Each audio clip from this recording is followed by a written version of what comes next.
जा सकते हैं। जहां तक 8 तारीख का विषय है, तो 8 तारीख को भारतीय जनता पार्टी की पूर्ण बहुमत की सरकार बनना तय है। ये हरियाणा की जनता ने ठाना है और इसीलिए भारतीय जनता पार्टी जीत रही है, क्योंकि हमने गरीबों के लिए काम किया है, मजदूरों के लिए काम किया है, युवाओं को प्रसन्न रखने का काम किया है, युवाओं के हित में काम किया है। इसलिए युवा प्रसन्न होकर भारतीय जनता पार्टी को चुनने का कार्य कर रहे हैं। इसीलिए भारतीय जनता पार्टी 70 पार निश्चित रूप से जारी है और ये जनता ने मन बनाया है। जिस प्रकार से जनता ने बढ़ चढ़कर वोट देने का भारतीय जनता पार्टी को कार्य किया है।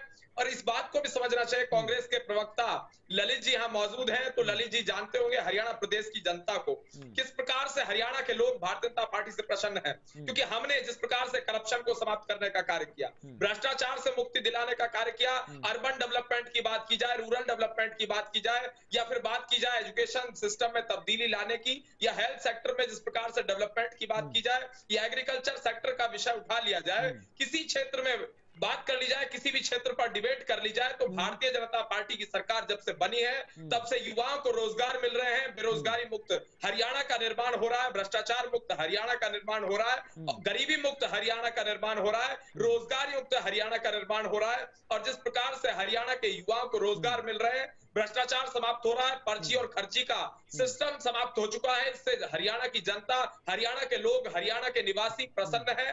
किसी भी हल्के की बात कर ली जाए, किसी भी क्षेत्र की बात कर ली जाए, किसी भी विधानसभा क्षेत्र की बात कर ली जाए, भारतीय जनता पार्टी ठीक है जीत रही है, कमल खिल रहा है। ये सब चीजें ना वोटिंग से पहले अच्छी लग रही थी, सब कुछ इतना ही अच्छा चल रहा था, जनता को इतना ही ज्यादा विश्वास था, एग्जिट पोल के आंकड़े एग्जिट पोल में तब्दील नहीं हो रहे थे, सब कुछ ठीक था। तो फिर आखिरकार जब चुनाव में आपने अपने कैंडिडेट की लिस्ट जारी की थी, तो दर्जन भर कैबिनेट मंत्रियों को आपने टिकट देने से मना क्यों कर दिया था? दिग्गज नेताओं को दूसरी पार्टियों की शरण क्यों लेनी पड़ गई थी? भरे मंच पर दिग्गज नेताओं के आंसू छलकते हुए नजर आए थे। वो सब चीजें भी तो हैं, जनता वो सब देख रही है सर। जी नहीं, देखिए जनता सब कुछ देख रही है, हर चीज को जनता ऑब्जर्व कर रही है, हर चीज को देख रही है। जनता ये भी देख रही है कि कौन लोग दल बदलू हैं, कौन लोग अवसरवादी हैं, कौन लोग अवसर की तलाश में रहते हैं, कौन लोग पद के लालची हैं, टिकट के लालची हैं, जनता की सेवा नहीं करना चाहते हैं। जनता सब कुछ देखती है, जनता हर चीज को ऑब्जर्व करती है। और जनता ने यह भी देखा कि किस प्रकार से क्राइम रेट डिक्रीज हुआ, किस प्रकार से महिला सुरक्षा के लिए भारतीय जनता पार्टी के द्वारा कार्य किया गया। आपको लग रहा है क्राइम रेट डिक्रीज हुआ था सर? जो तमाम चीजें निकलकर सामने आई वो बता रही थी कि हरियाणा में ना सिर्फ बेरोजगारी चरम पर पहुंच गई थी, कई ऐसे आंकड़े थे, उसके बाद ये भी निकल कर आया कि क्राइम 2022 के मुकाबले 2023 में और ज्यादा बढ़ गया था, जिसकी वजह से लगातार कांग्रेस पार्टी आप पर हमलावर भी रही थी। आपने तो कहा था कि नॉन स्टॉप हरियाणा, मारा हरियाणा, नो अत्याचार, नो क्राइम। देखा ना किस तरह से पोस्टर छपे थे आपके खिलाफ। देखिए कुणाल जी, आप बहुत वरिष्ठ पत्रकार हैं, आपको मालूम होगा जब भी ये कांग्रेस के लोग डिबेट में बैठते हैं तो एक बात कहते हैं। आज ये ललित जी हरियाणा के प्रवक्ता हैं, तो ये कहेंगे हरियाणा क्राइम रेट में नंबर 1 पर है। अगर उसके बाद उत्तर प्रदेश के विषय पर डिबेट कर ली जाए और उत्तर प्रदेश का प्रदेश प्रवक्ता कांग्रेस पार्टी का आएगा, वो कहेगा कि उत्तर प्रदेश क्राइम रेट में नंबर 1 पर। तो पहले तो ये कम से कम बैठकर तय कर ले कि उत्तर प्रदेश को कहना चाहते हैं, हरियाणा को कहना चाहते हैं, या कौन से राज्य को कहना चाहते हैं। जिस प्रकार से जनता को गुमराह कर रहे हैं। ललित अरोड़ा जी, आवाज पहुंच रही है सर आप तक? जी पहुंच रही है। बहुत बहुत स्वागत, बहुत बहुत शुक्रिया। तमाम एग्जिट पोल कांग्रेस पार्टी के पक्ष में नजर आ रहे हैं। कई नेताओं ने कहा कि भाई हमें तो पहले से उम्मीद थी मतदान से कि पहले की हरियाणा में कांग्रेस के पक्ष में हवा चल रही है। युवा नेता कह रहे हैं कि भाई 40-50 नहीं 70 तक नंबर जाएंगे। जी ऐसा है, ये चुनाव जो है आर्थिक मुद्दों पे लड़ा गया, अपराध पे लड़ा गया, गरीबी पे लड़ा गया, और धर्म युद्ध है जिसमें अधर्म के ऊपर धर्म की विजय कांग्रेस की हो रही है। आपको मैं एक एग्जांपल देता हूं इनके विकास के मॉडल का। अविरल जी प्रणाम। अब ये गरीबी रेखा के बारे में खट्टर साहब को समझाएं। खट्टर साहब हिसार में थे, मैंने उनका वो सुना है भाषण। वो कहते थे हरियाणा की आबादी 2.86 करोड़ है और फैमिली आईडीपीपी के रिकॉर्ड के मुताबिक 44.90 या 45 लाख परिवारों के 1,80,000 ना 1,80,00,000 लोग, यानी हरियाणा की आबादी का 63% लोग गरीबी रेखा से नीचे है। तो भाई अविरल मलिक आप ये नोट कर लीजिए और रिकॉर्ड में चेक कर लीजिए। अभी अमित शाह भी पीछे आए थे। भारत का बजट 47 लाख करोड़ के आसपास है, हरियाणा का बजट 1.89, मैं अप्रोक्सीमेट बता रहा हूँ, लाख करोड़ का है। तो ये चाणक्य भाई कह रहे थे कि 10 सालों में मोदी जी ने 259 लाख करोड़ रुपया जा सकते हैं। जहां तक 8 तारीख का विषय है, तो 8 तारीख को भारतीय जनता पार्टी की पूर्ण बहुमत की सरकार बनना तय है। ये हरियाणा की जनता ने ठाना है और इसीलिए भारतीय जनता पार्टी जीत रही है, क्योंकि हमने गरीबों के लिए काम किया है, मजदूरों के लिए काम किया है, युवाओं को प्रसन्न रखने का काम किया है, युवाओं के हित में काम किया है। इसलिए युवा प्रसन्न होकर भारतीय जनता पार्टी को चुनने का कार्य कर रहे हैं। इसीलिए भारतीय जनता पार्टी 70 पार निश्चित रूप से जारी है और ये जनता ने मन बनाया है। जिस प्रकार से जनता ने बढ़ चढ़कर वोट देने का भारतीय जनता पार्टी को कार्य किया है। और इस बात को भी समझना चाहिए, कांग्रेस के प्रवक्ता ललित जी यहाँ मौजूद हैं, तो ललित जी जानते होंगे हरियाणा प्रदेश की जनता को किस प्रकार से हरियाणा के लोग भारतीय जनता पार्टी से प्रसन्न हैं, क्योंकि हमने जिस प्रकार से करप्शन को समाप्त करने का कार्य किया, भ्रष्टाचार से मुक्ति दिलाने का कार्य किया, अर्बन डेवलपमेंट की बात की जाए, रूरल डेवलपमेंट की बात की जाए, या फिर बात की जाए एजुकेशन सिस्टम में तब्दीली लाने की, या हेल्थ सेक्टर में जिस प्रकार से डेवलपमेंट की बात की जाए, या एग्रीकल्चर सेक्टर का विषय उठा लिया जाए, किसी क्षेत्र में बात कर ली जाए, किसी भी क्षेत्र पर डिबेट कर ली जाए, तो भारतीय जनता पार्टी की सरकार जब से बनी है तब से युवाओं को रोजगार मिल रहे हैं, बेरोजगारी मुक्त हरियाणा का निर्माण हो रहा है, भ्रष्टाचार मुक्त हरियाणा का निर्माण हो रहा है, और गरीबी मुक्त हरियाणा का निर्माण हो रहा है, रोजगार युक्त हरियाणा का निर्माण हो रहा है। और जिस प्रकार से हरियाणा के युवाओं को रोजगार मिल रहे हैं, भ्रष्टाचार समाप्त हो रहा है, पर्ची और खर्ची का सिस्टम समाप्त हो चुका है। इससे हरियाणा की जनता, हरियाणा के लोग, हरियाणा के निवासी प्रसन्न है। किसी भी हल्के की बात कर ली जाए, किसी भी क्षेत्र की बात कर ली जाए, किसी भी विधानसभा क्षेत्र की बात कर ली जाए, भारतीय जनता पार्टी ठीक है जीत रही है, कमल खिल रहा है। ये सब चीजें ना वोटिंग से पहले अच्छी लग रही थी, सब कुछ इतना ही अच्छा चल रहा था, जनता को इतना ही ज्यादा विश्वास था, एग्जिट पोल के आंकड़े एग्जिट पोल में तब्दील नहीं हो रहे थे, सब कुछ ठीक था। तो फिर आखिरकार जब चुनाव में आपने अपने कैंडिडेट की लिस्ट जारी की थी, तो दर्जन भर कैबिनेट मंत्रियों को आपने टिकट देने से मना क्यों कर दिया था? दिग्गज नेताओं को दूसरी पार्टियों की शरण क्यों लेनी पड़ गई थी? भरे मंच पर दिग्गज नेताओं के आंसू छलकते हुए नजर आए थे। वो सब चीजें भी तो हैं, जनता वो सब देख रही है सर। जी नहीं, देखिए जनता सब कुछ देख रही है, हर चीज को जनता ऑब्जर्व कर रही है, हर चीज को देख रही है। जनता ये भी देख रही है कि कौन लोग दल बदलू हैं, कौन लोग अवसरवादी हैं, कौन लोग अवसर की तलाश में रहते हैं, कौन लोग पद के लालची हैं, टिकट के लालची हैं, जनता की सेवा नहीं करना चाहते हैं। जनता सब कुछ देखती है, जनता हर चीज को ऑब्जर्व करती है। और जनता ने यह भी देखा कि किस प्रकार से क्राइम रेट डिक्रीज हुआ, किस प्रकार से महिला सुरक्षा के लिए भारतीय जनता पार्टी के द्वारा कार्य किया गया। आपको लग रहा है क्राइम रेट डिक्रीज हुआ था सर?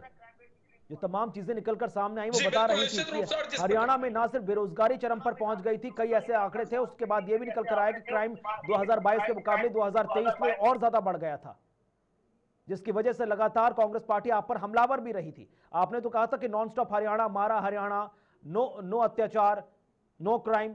देखा ना किस तरह से पोस्टर छपे थे आपके खिलाफ। देखिए कुणाल जी, आप बहुत वरिष्ठ पत्रकार हैं, आपको मालूम होगा जब भी ये कांग्रेस के लोग डिबेट में बैठते हैं तो एक बात कहते हैं। आज ये ललित जी हरियाणा के प्रवक्ता हैं, तो ये कहेंगे हरियाणा क्राइम रेट में नंबर 1 पर है। अगर उसके बाद उत्तर प्रदेश के विषय पर डिबेट कर ली जाए और उत्तर प्रदेश का प्रदेश प्रवक्ता कांग्रेस पार्टी का आएगा, वो कहेगा कि उत्तर प्रदेश क्राइम रेट में नंबर 1 पर। तो पहले तो ये कम से कम बैठकर तय कर ले कि उत्तर प्रदेश को कहना चाहते हैं, हरियाणा को कहना चाहते हैं, या कौन से राज्य को कहना चाहते हैं। जिस प्रकार से जनता को गुमराह कर रहे हैं। ललित अरोड़ा जी, आवाज पहुंच रही है सर आप तक? जी पहुंच रही है। बहुत बहुत स्वागत, बहुत बहुत शुक्रिया। तमाम एग्जिट पोल कांग्रेस पार्टी के पक्ष में नजर आ रहे हैं।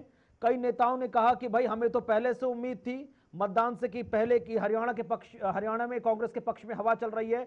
युवा नेता कह रहे हैं कि भाई 40-50 नहीं 70 तक नंबर जाएंगे। जी ऐसा है, ये चुनाव जो है आर्थिक मुद्दों पे लड़ा गया, अपराध पे लड़ा गया, गरीबी पे लड़ा गया, और धर्म युद्ध है जिसमें अधर्म के ऊपर धर्म की विजय कांग्रेस की हो रही है। आपको मैं एक एग्जांपल देता हूं इनके विकास के मॉडल का। अविरल जी प्रणाम।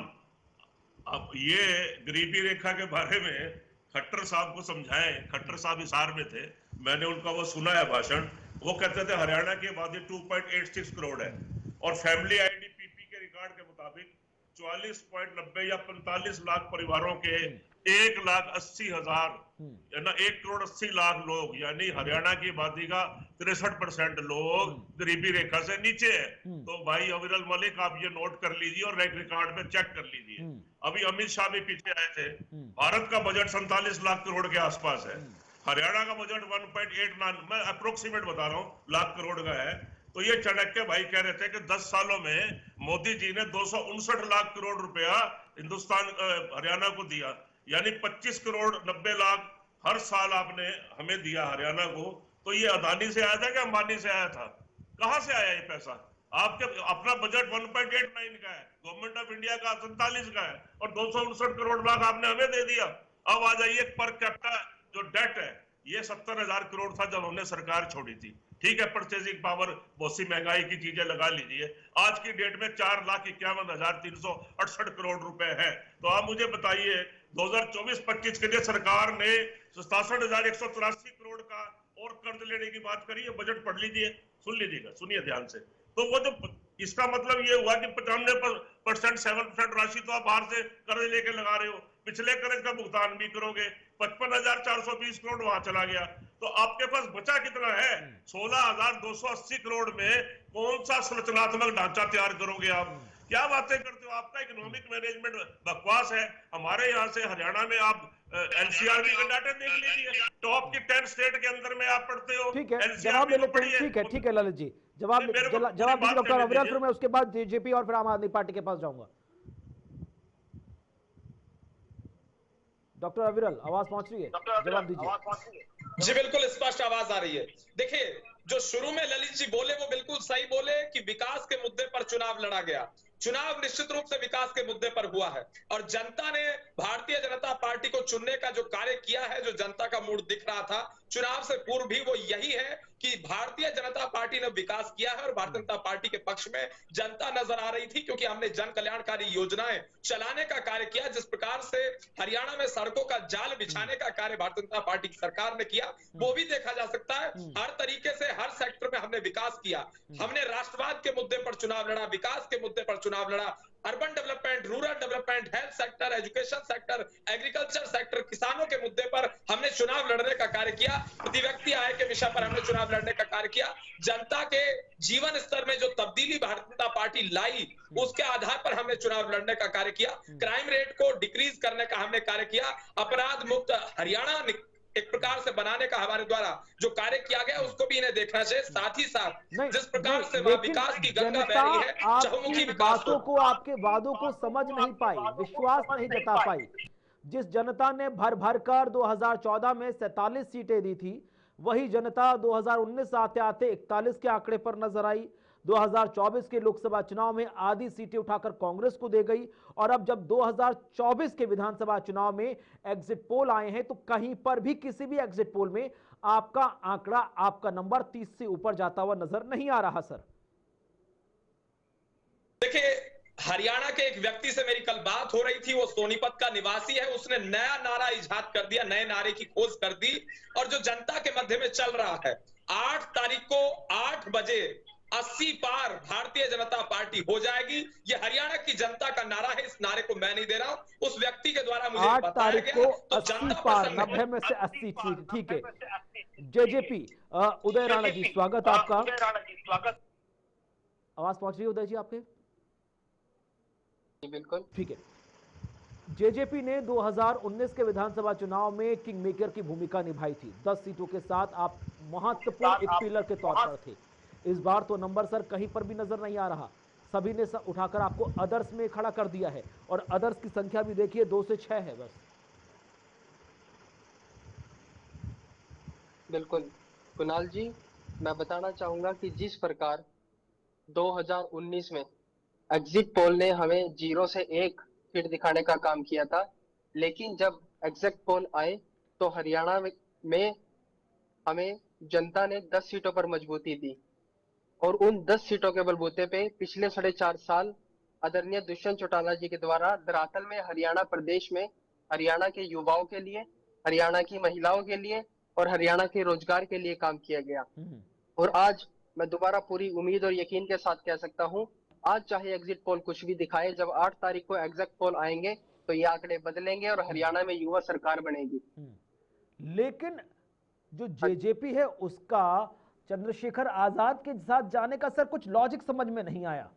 अभी भी लगातार जनता से जब हम तमाम एग्जिट पोल को खंगालने के लिए, बनाने के लिए, आंकड़ों को समझने का प्रयास कर रहे थे, तब जनता बार बार कह रही थी कि आखिरकार जो किंग मेकर की भूमिका में थी उसको तो चंद्रशेखर आजाद की पार्टी का सपोर्ट लेना पड़ गया था, और जिसके विधायक 10 थे 2019 में, 2024 आते आते आधे छोड़कर बीजेपी में चले गए थे।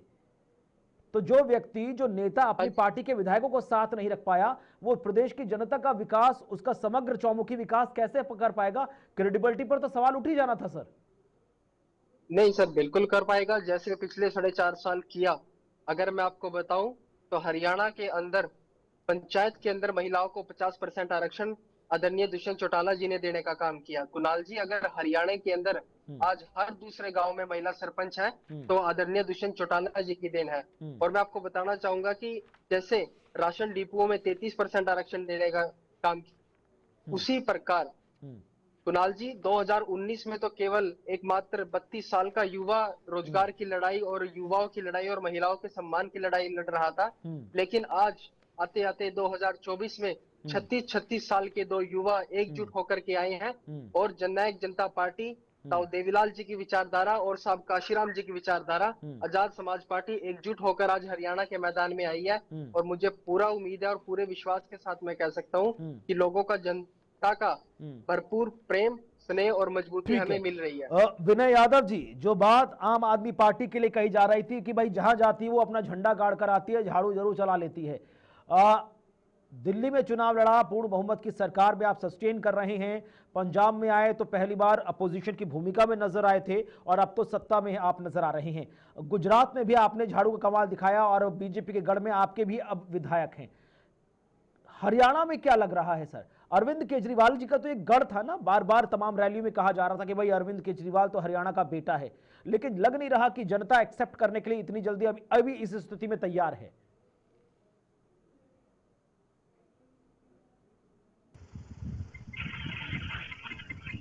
हम सर्वे में नहीं आते, लेकिन सरकार में आते। अच्छा, खुद आपने ये उदाहरण दिया, आपने दिल्ली का दिया, पंजाब का दिया, और हरियाणा में भी हम यही उम्मीद कर रहे हैं कि एक मौका देखिए। हमने बहुत सकारात्मक चुनाव लड़ा। ओके, हम क्या कह रहे हैं? हम कह रहे हैं कि भाई आपने 58 साल में जनता के सामने हम जा रहे हैं, हम जनता से कह रहे हैं कि आपने 58 साल में सारी पार्टियों को देख लिया और डबल इंजन की सरकारें आपने देख ली। कांग्रेस की 10 साल सरकार थी, केंद्र में भी थी, हरियाणा में भी थी। उसके बाद बीजेपी की सरकार केंद्र में भी, हरियाणा में भी। लेकिन क्या आम आदमी का जीवन बदला? क्या एक भी स्कूल, एक model school Bharatiya Janata party ने बनाया? ये बोले कि हमने मॉडल स्कूल बनाया नहीं। देखिए, विकसित भारत, ये राष्ट्र की बात करते हैं, ये विकसित भारत की बात करते हैं, लेकिन ये बताते नहीं है कैसे बनाएंगे। ये कहते हैं 2047 में बनाएंगे। हम कह रहे हैं भैया, आप प्रदेश के, देश के हर बच्चे को, किसान, गरीब, मजदूर, हर बच्चे को आप बेहतरीन विश्व स्तरीय स्कूल दे दो, अच्छी शिक्षा दे दो, वो अपने आप विकसित हो जाएगा, देश अपने आप विकसित हो जाएगा। और जो हम बात कर रहे थे कि भाई इतने लोग जो है गरीबी रेखा से नीचे हैं, आप एक बच्चे को पढ़ा लिखा कर उसको रोजगार दे दो, नहीं तो वो अपना रोजगार खुद बना लेगा, वो 4 लोगों को और रोजगार देगा और अपने परिवार को गरीबी रेखा से बाहर ले जाएगा। उसके बाद उसको फ्री की जरूरत नहीं पड़ेगी। तो हम तो बस ये मौका जनता से मांग रहे हैं।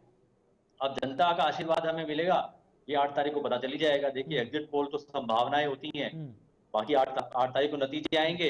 और हमें लगता है कि सत्ता की चाबी अरविंद केजरीवाल के हाथ में। हर पार्टी अपना सर्वे भी तो कराती है सर, हर पार्टी अपना सर्वे भी तो कराती है। कोई तो एक फिगर होगा जो जिसके आसपास आपको लग रहा है कि भाई हम सस्टेन करेंगे। 8 तारीख को जब नंबर आएंगे तो एटलीस्ट इस जगह पर हमारा ठहराव नजर आएगा, हमारी उपस्थिति हरियाणा में दर्ज हो जाएगी। जी, हम कह रहे हैं, हम शुरू से हमने पूरे कैंपेन में